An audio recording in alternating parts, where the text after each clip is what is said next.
ऋणमुक्ते गणेशस्तोत्रं विनियोगः। अस्य श्री ऋणविमोचन महागणपतिस्तोत्रमन्त्रस्य शुक्राचार्य ऋषिः ऋणविमोचन महागणपतिर्देवता अनुष्टुप् छन्दः।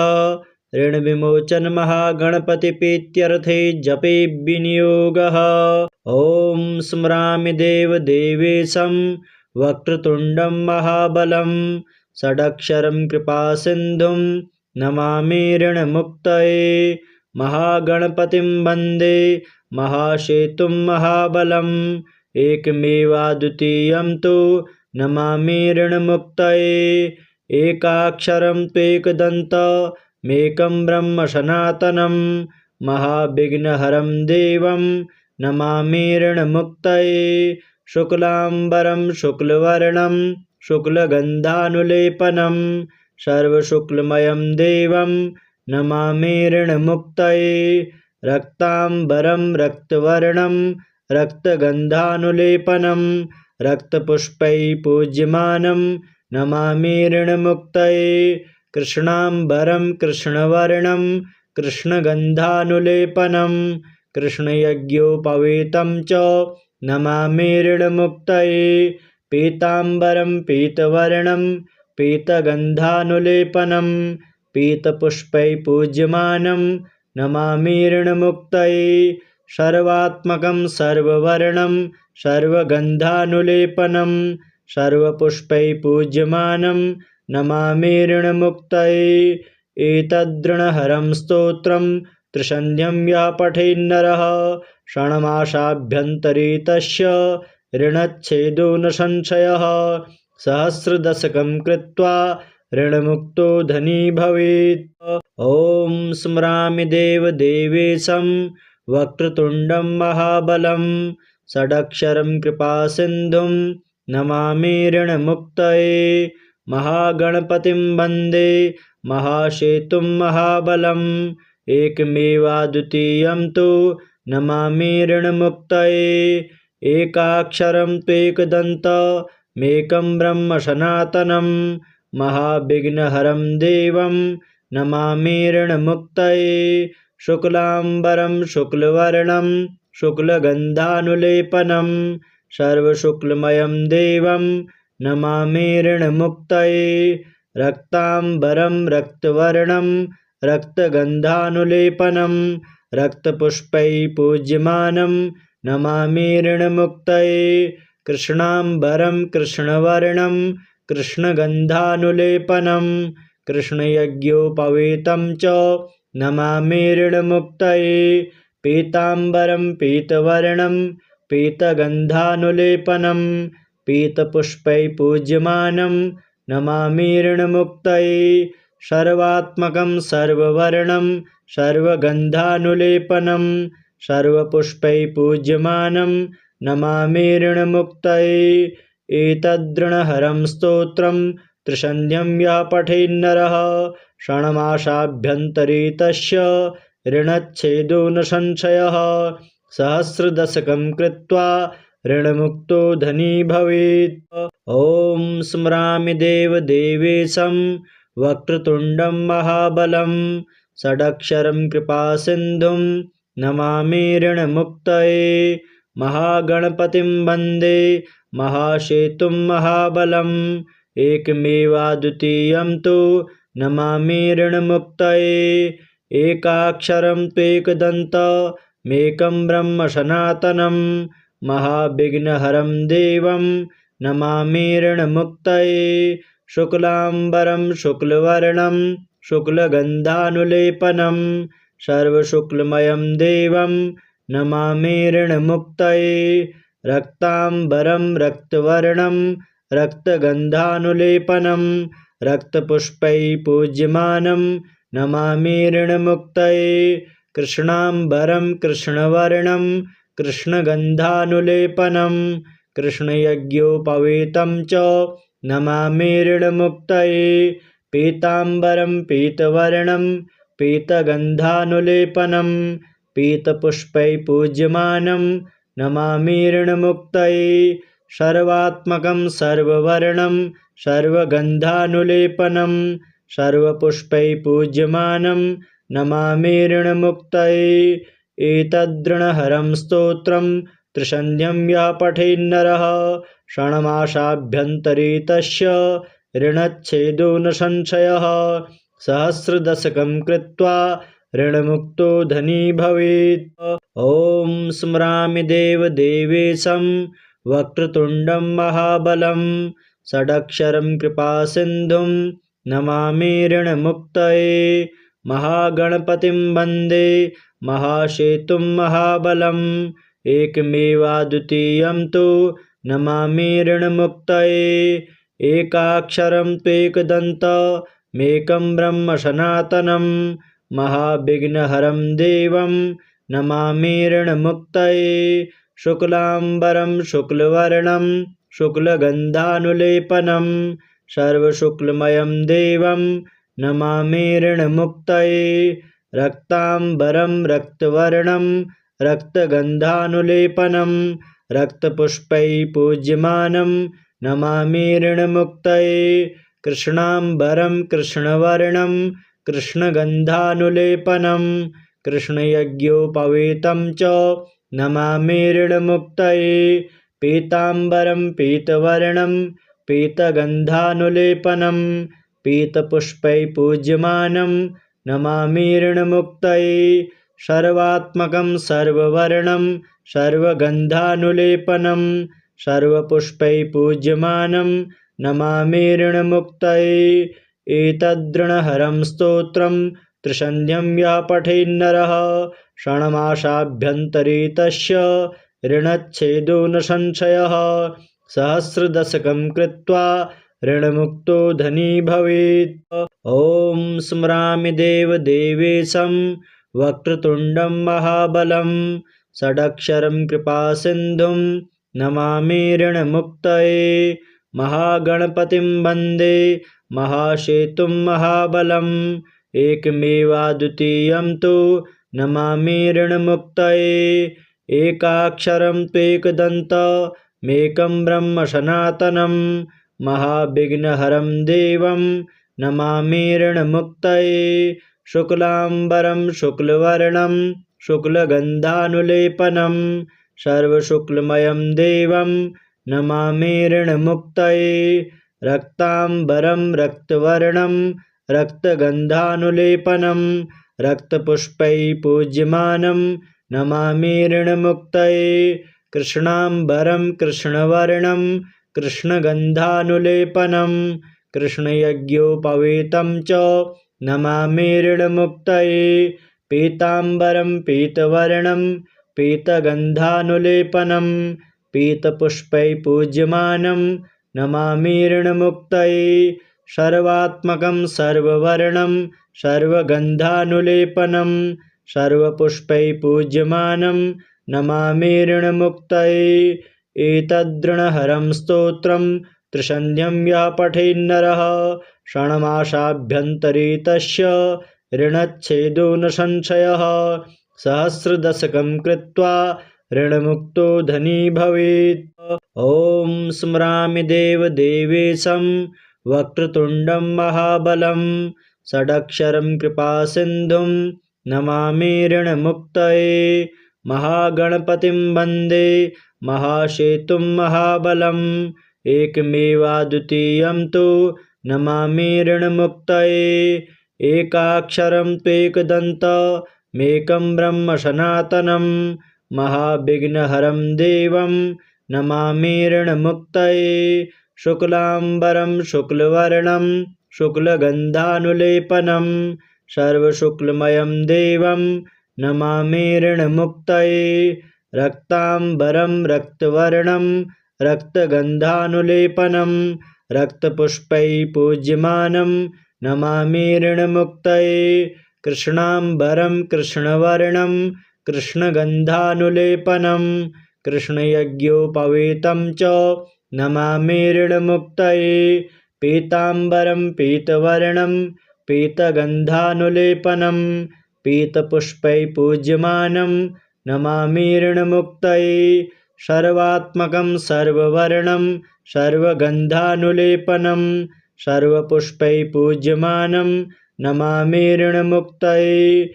एतदृणहरं स्तोत्रं त्रिसन्ध्यं यः पठेन्नरः षण्मासाभ्यन्तरे तस्य ऋणच्छेदो न संशयः। सहस्रदशकं कृत्वा ऋणमुक्तो धनी भवेत्। ऋणमुक्ते गणेशस्तोत्रं विनियोगः। अस्य श्री ऋणविमोचनमहागणपतिस्तोत्रमन्त्रस्य शुक्राचार्य ऋषिः ऋणविमोचनमहागणपतिर्देवता अनुष्टुप् छन्दः। ऋणविमोचनमहागणपतिप्रीत्यर्थे जपे विनियोगः। ॐ स्मरामि देवदेवेशं वक्रतुण्डं महाबलं षडक्षरं कृपासिन्धुं नमामि ऋणमुक्तये।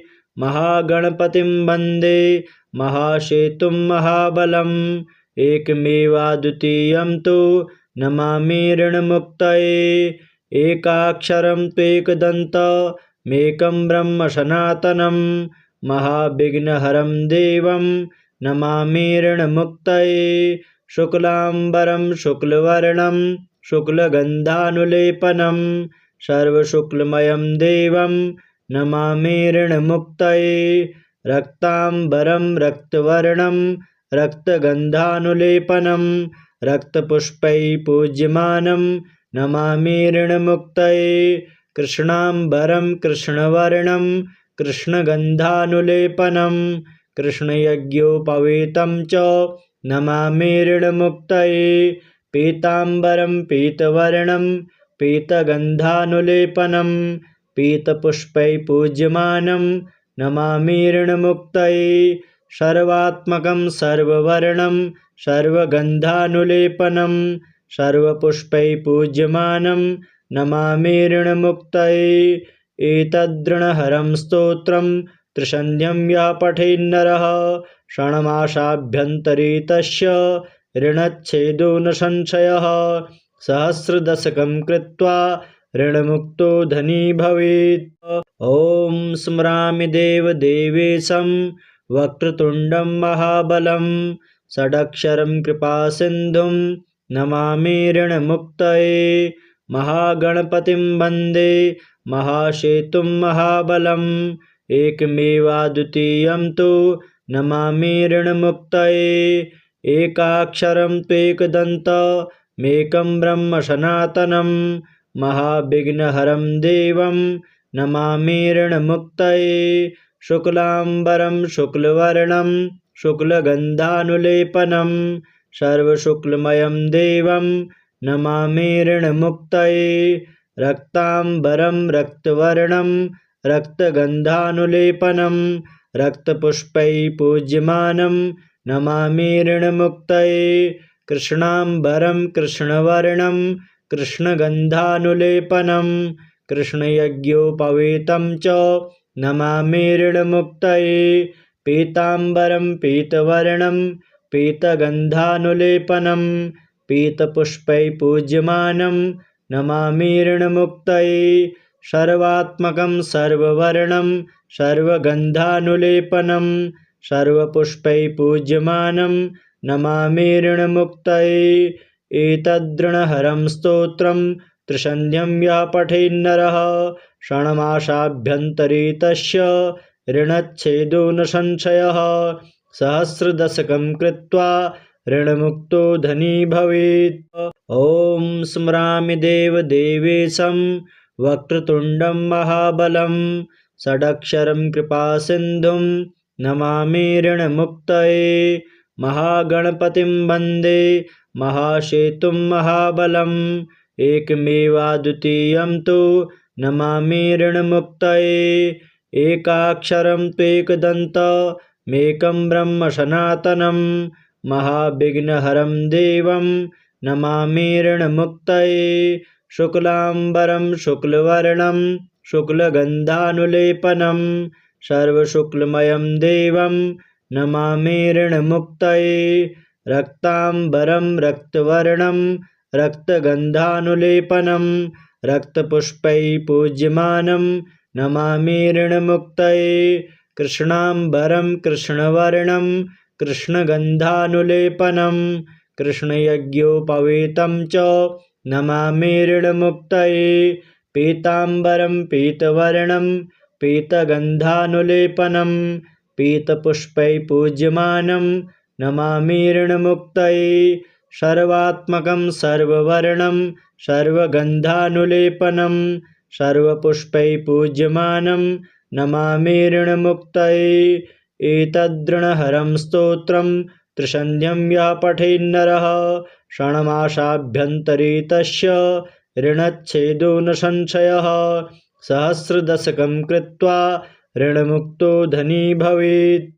ॐ स्मरामि देवदेवेशं वक्रतुण्डं महाबलं षडक्षरं कृपासिन्धुं नमामि ऋणमुक्तये महागणपतिं वन्दे महासेतुं महाबलम् एकमेवाद्वितीयं तु नमामि ऋणमुक्तये एकाक्षरं त्वेकदन्तमेकं ब्रह्म सनातनं महाविघ्नहरं देवं नमामि ऋणमुक्तये शुक्लाम्बरं शुक्लवर्णं शुक्लगन्धानुलेपनं सर्वशुक्लमयं देवं नमामि ऋणमुक्तये रक्ताम्बरं रक्तवर्णं रक्तगन्धानुलेपनं रक्तपुष्पैः पूज्यमानं नमामि ऋणमुक्तये कृष्णाम्बरं कृष्णवर्णं कृष्णगन्धानुलेपनं कृष्णयज्ञोपवीतं च नमामि ऋणमुक्तये पीताम्बरं पीतवर्णं पीतगन्धानुलेपनं पीतपुष्पैः पूज्यमानं नमामि ऋणमुक्तये सर्वात्मकं सर्ववर्णं सर्वगन्धानुलेपनं सर्वपुष्पैः पूज्यमानं नमामि ऋणमुक्तये एतदृणहरं स्तोत्रं त्रिसन्ध्यं यः पठेन्नरः षण्मासाभ्यन्तरे तस्य ऋणच्छेदो न संशयः सहस्रदशकं कृत्वा ऋणमुक्तो धनी भवेत्।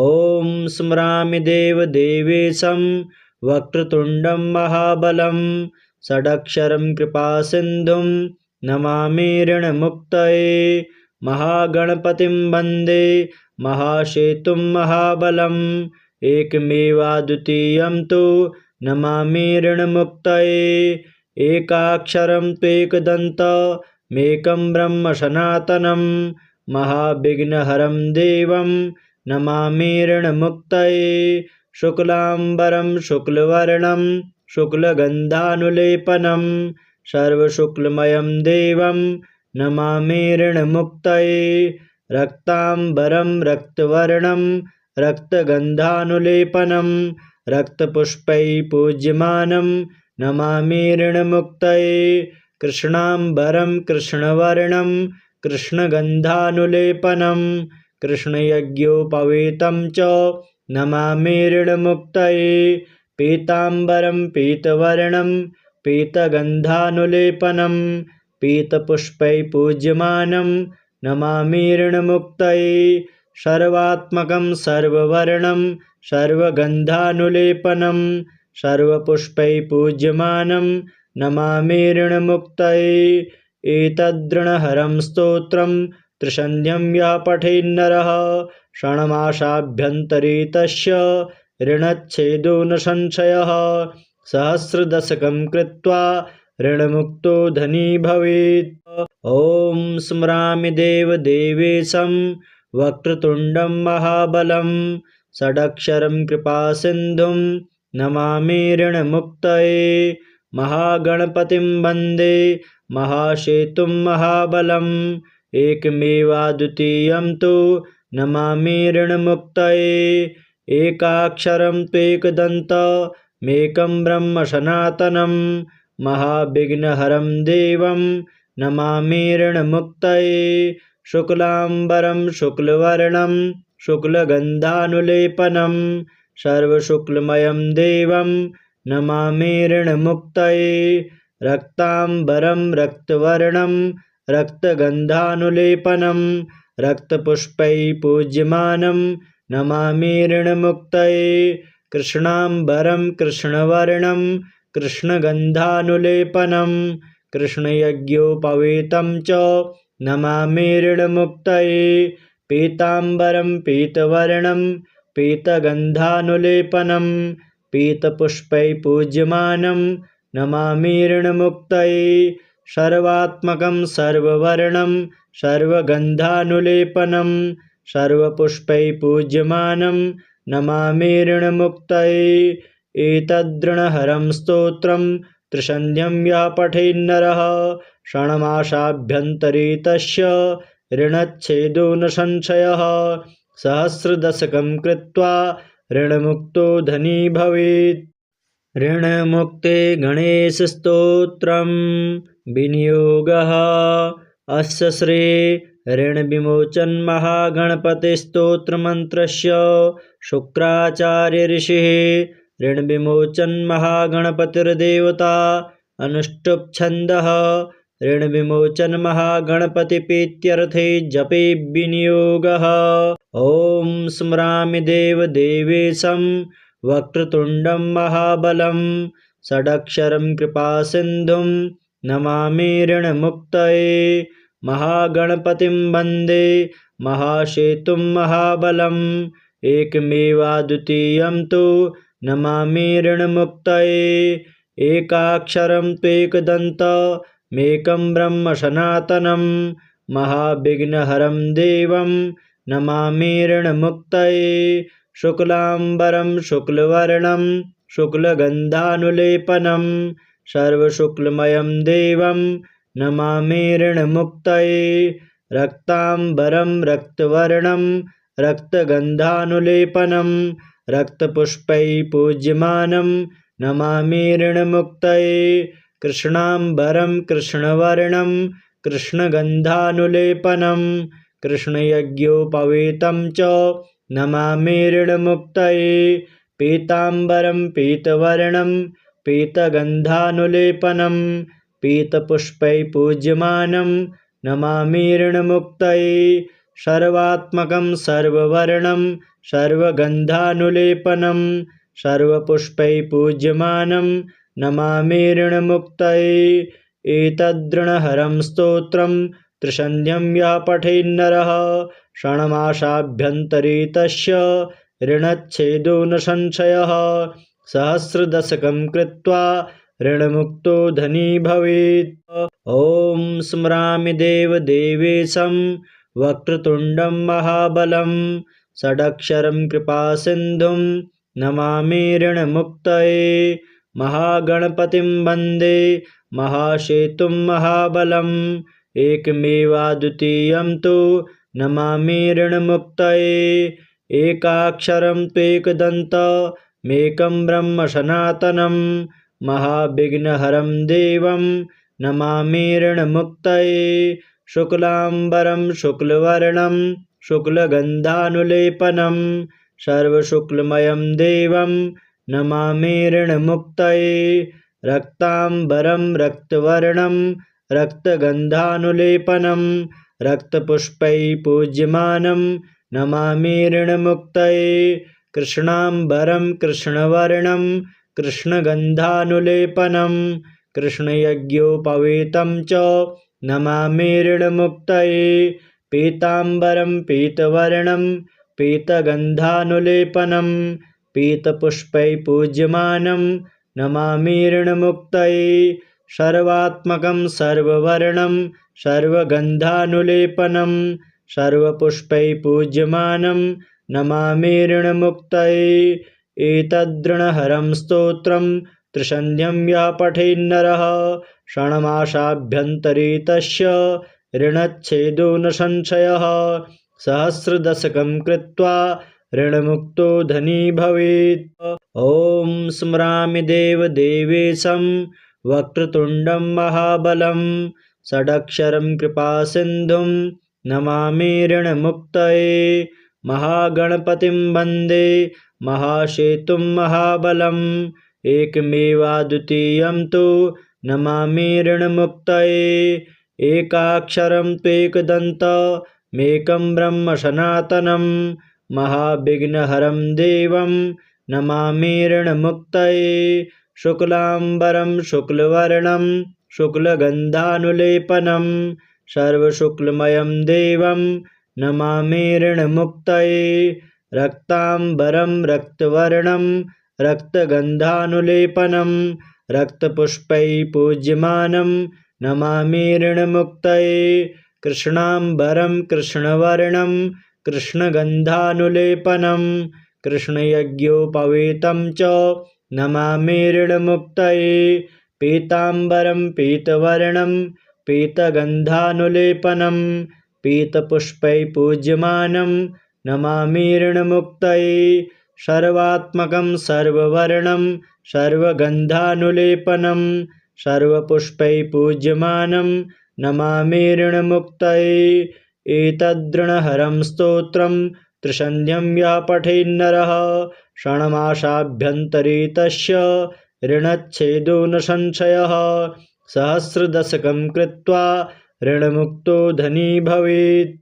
ॐ स्मरामि देवदेवेशं वक्रतुण्डं महाबलं षडक्षरं कृपासिन्धुं नमामि ऋणमुक्तये महागणपतिं वन्दे महासेतुं महाबलम् एकमेवाद्वितीयं तु नमामि ऋणमुक्तये एकाक्षरं त्वेकदन्तमेकं ब्रह्म सनातनं महाविघ्नहरं देवं नमामि ऋणमुक्तये शुक्लाम्बरं शुक्लवर्णं शुक्लगन्धानुलेपनं सर्वशुक्लमयं देवं नमामि ऋणमुक्तये रक्ताम्बरं रक्तवर्णं रक्तगन्धानुलेपनं रक्तपुष्पैः पूज्यमानं नमामि ऋणमुक्तये कृष्णाम्बरं कृष्णवर्णं कृष्णगन्धानुलेपनं कृष्णयज्ञोपवीतं च नमामि ऋणमुक्तये पीताम्बरं पीतवर्णं पीतगन्धानुलेपनं पीतपुष्पैः पूज्यमानं नमामि ऋणमुक्तये सर्वात्मकं सर्ववर्णं सर्वगन्धानुलेपनं सर्वपुष्पैः पूज्यमानं नमामि ऋणमुक्तये एतदृणहरं स्तोत्रं त्रिसन्ध्यं यः पठेन्नरः षण्मासाभ्यन्तरे तस्य ऋणच्छेदो न संशयः सहस्रदशकं कृत्वा ऋणमुक्तो धनी भवेत्। ॐ स्मरामि देवदेवेशं वक्रतुण्डं महाबलं षडक्षरं कृपासिन्धुं नमामि ऋणमुक्तये महागणपतिं वन्दे महासेतुं महाबलम् एकमेवाद्वितीयं तु नमामि ऋणमुक्तये एकाक्षरं त्वेकदन्तमेकं ब्रह्म सनातनं महाविघ्नहरं देवं नमामि ऋणमुक्तये शुक्लाम्बरं शुक्लवर्णं शुक्लगन्धानुलेपनं सर्वशुक्लमयं देवं नमामि ऋणमुक्तये रक्ताम्बरं रक्तवर्णं रक्तगन्धानुलेपनं रक्तपुष्पैः पूज्यमानं नमामि ऋणमुक्तये कृष्णाम्बरं कृष्णवर्णं कृष्णगन्धानुलेपनं कृष्णयज्ञोपवीतं च